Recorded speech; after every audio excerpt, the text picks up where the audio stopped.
25장 14절에서 30절에 읽은 말씀을 가지고 착하고 충성된 종으로 더 받아 풍족하게 되려면, 이 말씀의 제목을 가지고 이 시간 우리가 하나님의 말씀의 은혜를 받기를 원합니다. 2026년도 시작합니다. 첫 주일이고요. 신년주일입니다.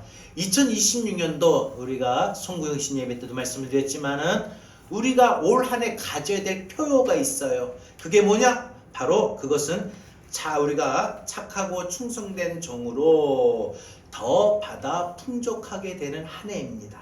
착하고 충성된 종으로 더 받아서 풍족하게 살아가는 한 해가 될 수 있기를 바랍니다.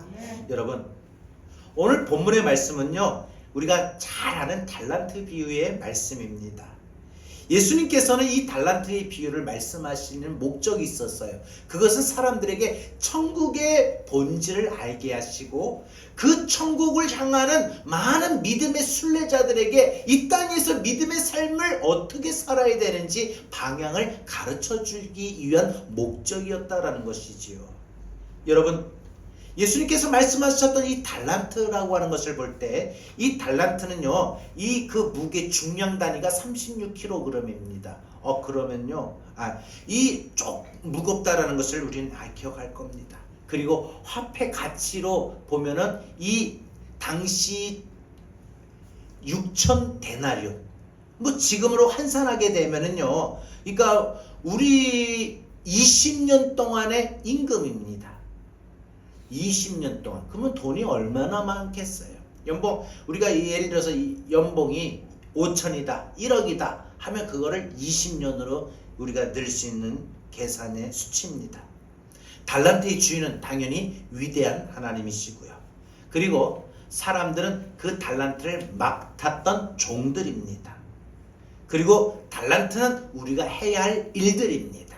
여러분, 2026년도 우리가 올 한 해 시작한 때 내가 하나님으로부터 부여받은 모든 사명들, 해야 할 일들, 하나님의 나라와 하나님의 의를 구하기 위하여 내가 힘써야 될 일들을 잘 감당할 때에 반드시 이 안에 하나님이 아무개 목사, 아무개 권사, 아무개 집사, 아무개 청년 잘했다, 아유 참 착하다, 참 충성했다 라고 인정을 받아서 우리가 하나님께로부터 받은 거 더 받을 수 있는, 그래서 더 풍족해질 수 있는 그런 삶이 되기를 바랍니다.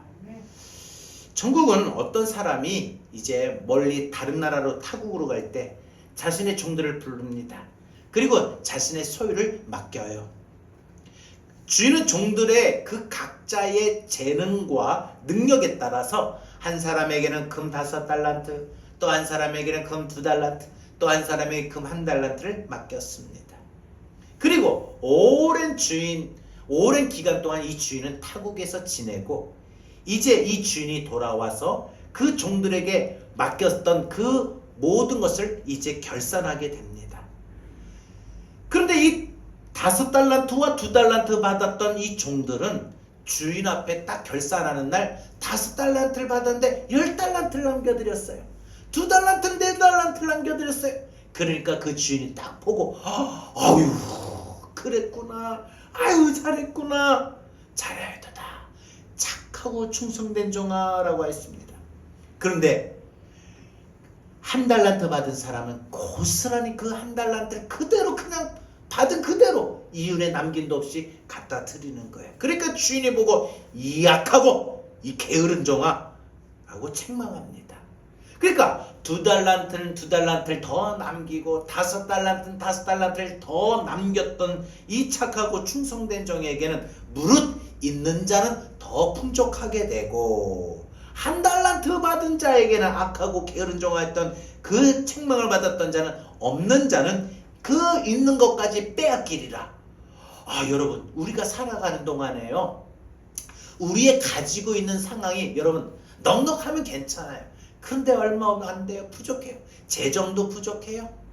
또 건강도 부족한 상태에 이르러요. 자, 보세요. 여러분, 우리가 젊을 때는요 막 펄펄하고 그냥 우리가 이렇게 모든 것이 부족함이 없는데, 이제 나이가 들고 들어가면서 한 해가 흘러갈수록, 한 해를 보낼수록, 새해를 맞이할수록, 해가 바뀔수록 우리는 이 건강도 약해져요. 또한 가정에, 생활에 모든 것이 부족한 상태에 있는데, 그런데 내가 주님께로부터 부여받은 일들을 잘하지 못한다면 그 얼마 없는 것까지도, 있는 것까지도 부족한데 그것마저도 다 잃어버려요. 여러분, 부족한 상황이지만 내가 착하고 충성된 자로 인정받아서 더 받을 수 있길 바랍니다. 믿음이 부족했지만 더 받길 바라고요. 건강이 부족했지만 더 받길 바라고요. 가정의 행복도 더 받길 바라고요. 관계의 은혜도 더 받길 바라고요. 삶의 사업도 소원도 다 더 받길 바라요. 가뜩이나 가지고 있는 것이 부족한데 그 부족한 것까지, 있는 것까지 빼앗기지 않는 그러한 은혜가 있기를 바랍니다. 여러분, 이것을 가리켜서 우리는 흔히 영적 자본의 법칙이다. 여러분, 이 자본주의 사회에서 말하는 이 자본의 법칙 관계는요, 물질적인 유통 과정에서만 있는 것이 아니라 우리 믿음의 생활에도 있다라는 것을 우리는 말합니다. 여러분, 사실 우리가 세상 사는 동안에 그 있는 것마저 마저 빼앗기기 원하는 사람은 없을 겁니다. 주님께서도 우리에게 그렇게 되는 것은 원하지 않는다라고 하셨습니다. 주님께서 원하시고 기뻐하시는 삶은요, 우리가 그 있는 것보다 더 받아서 더 풍족하게 되는 것인 줄 믿습니다.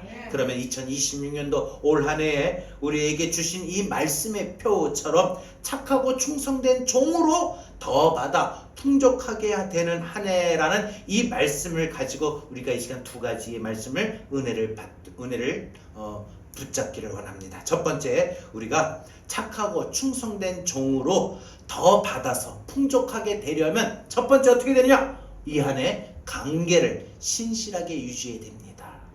관계를 신실하게 유지해야 됩니다.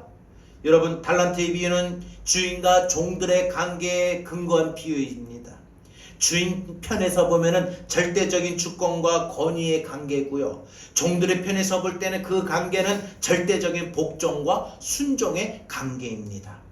주인은 그 절대적인 주권과 권위를 결코 오용하지 않고 잘 선용했습니다. 그런데 종들의 경우는 그렇지 않았습니다.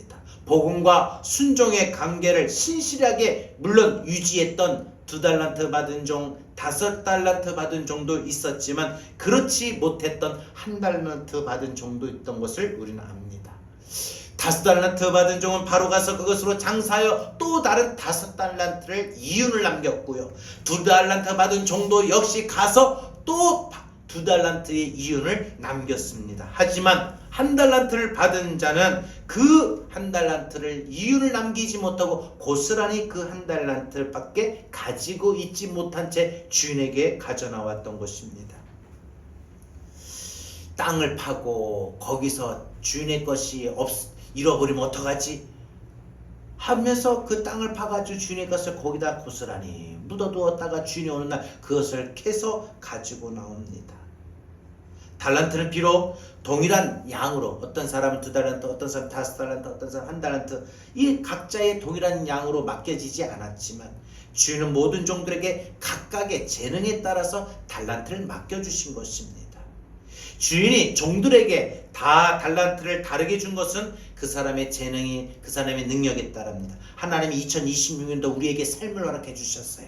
근데 2026년도의 삶을 살 때 보면은 우리에게도 여러 가지 2달란트의 삶이 나타날 수도 있고 5달란트의 삶이 나타날 수도 있고 1달란트의 삶이 나타날 수 있어요. 근데 하나님, 왜 나는 이렇게 힘들어야 돼요? 나는 왜 이렇게 아파야 돼요? 나는 왜 이렇게 시험이 많이 생겨요?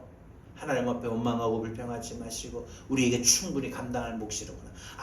믿음이 어느 정도 완성 단계에 이르면, 주님이 칭찬할 만한 믿음에 이르면은 그 사람은 평탄할 거지만, 믿음이 주님 보실 때 아직까지도 어린아이 같고 아직까지도 빨리 자라야 될 필요성이 있는 사람에게는 시련을 통해서도 고난을 통해서도 하나님이 우리의 믿음을 훈련시켜 나갈 수 있다는 거예요. 여러분, 이스라엘 백성들이 역사 그러지 않았습니까?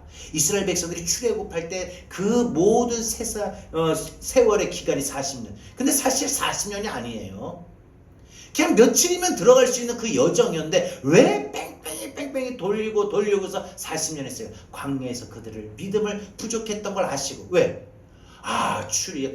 출애굽해서 딱 나오는데 하나님을 찬양했던 사람이 갑자기 돌변해가지고 배가 고프다, 하나님 앞에 원망하고 불평하고, 그래서 만나와 메추라기를 줬잖아요.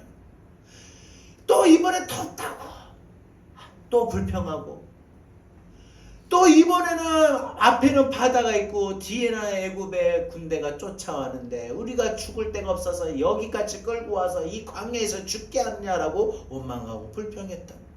참 우리가 하나님의 뜻대로 산다고 하면서 하나님 영광 돌린다고 하면서 우리 그러잖아요. 뭐든지 하나님 뜻대로. 하나님 뜻대로 한다고 해놓고 우리가 좋은 것만 하나님 뜻대로만 받아들이려고 그래. 때로는 시련이 와도, 내게 어떤 시련이 와도, 내게 어떤 아픔이 와도, 내게 어떤 속상함이 와도, 내게 어떤 그 슬픔이 와고 어떤 무너질 수밖에 없는 상황을 만나도 하나님의 뜻이 있다면 그 뜻을 여러분 기쁘게 겸허하게 받아들이시고, 그리고 하나님 나 이거 감당해야 되는데 내게 힘으로 안 돼요. 주의 도우심을 구하며 살아갈 수 있기를 바랍니다.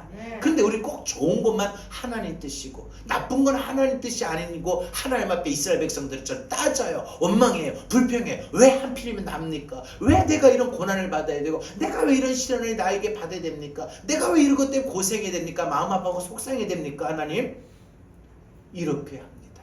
근데 때로는 그 가시와 같은 일들이 일어나고, 또 때로는 이와 같이 무너질 수밖에 없는 그런 일들을 경험하고, 그래서 그 모든 것들이 때로는 우리의 믿음을 결국은 성장시키기 위한 결론에 이르는 훈련의 과정이라면 하나님의 뜻이겠죠. 그 하나님의 뜻도 받아들이죠. 며칠 만에 들어갈 수 있는 길을 하나님은 40년 동안 그들을 광야에서 훈련시키고 사실 여러분 이 광야에서 40년 그 앞에 세월 한번 돌아가 봅시다. 그 앞에는 몇 년? 430년 애굽에서요. 얼마나 많은 세대를 거쳐서 그런 훈련에 혹독한 시간을 보내야 됐습니까? 하나님 뜻이 있거든요. 그것도 우리도 마찬가지예요. 사업이 할 때도, 가정을 볼 때도, 내 자녀들이 앞길을 열려달라고 그렇게 기도를 하는데도 잘 안 될 때, 내 삶의 기쁨과 소원에 만족할 만한 일을 경험을 위하고 기도하는데 잘 안 나타날 때, 건강을 위해서 기도하는데 좀처럼 빨리 낫지 않고 계속 여전히 아플 때, 하나님 뜻이 어디에 있습니까? 하나님의 뜻을 구할 때 우리가 믿음대로 구할 수 있는 그런 믿음의 삶이 되어져야 될 것입니다. 여러분, 사실 그래서 이 우리 주인 되신 하나님은요, 우리에게도 마찬가지예요. 우리의 재능과 능력에 따라, 이 말은 우리의 믿음에 따라, 믿음의 그릇에 따라, 믿음의 분량에 따라, 믿음의 성장에 따라서 하나님께서 우리에게 이 안에를 이끌어 가실 줄로 믿습니다.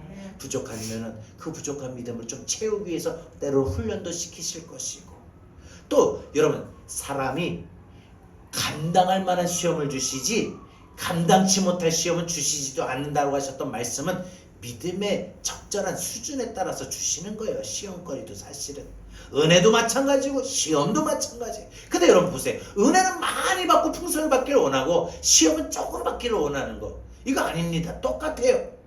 시험이 크면 은혜도 반드시 크게 임합니다. 그러니까 여러분 기대하십시오. 소망하십시오. 올 한해 많은 또 힘들고 어려움이 있으면 하나님 은혜가 또 뒤에 크게 엄청나게 주시려고 하는가 보구나 라고 여러분 기대할 수 있기를 바랍니다. 낙심하지 않길 바랍니다. 낙심 충만이 아니라 기대 충만, 소망 충만 되기를 바랍니다. 한 달란트 받은 정도 주인의 신앙과 배려에 사실 감사하며 기뻐해야 했습니다. 아유, 그래도 옆에 보니까 1급 보니까 쟤 뭐야 5달란트, 뭐야 쟤 10달란트야, 뭐 이래 하지 않고 주님 감사합니다 하고 받았으면은 아마 한 달란트 더 남겼을 거예요. 근데 이 한 달란트 받은 사람이 생각이 조금 그랬던 것 같아. 딱 비교해 보니까 여러분, 사람이요 가장 자기가 자기 함정을 팔 수 있는 시험거리가 뭐예요? 비교할 때예요. 남들하고 비교하면 괜히 나이가 화가 날 때도 있고 속상할 때도 있고 시험에 들 때도 있고 어두운 마음에 휩쓸릴 때도 있어요. 절대 비교하지 마세요. 그 사람은 그 사람이고 나는 나예요. 자 보세요. 자식을 놓고 비교할 때도 네 집 자식은 어디 학교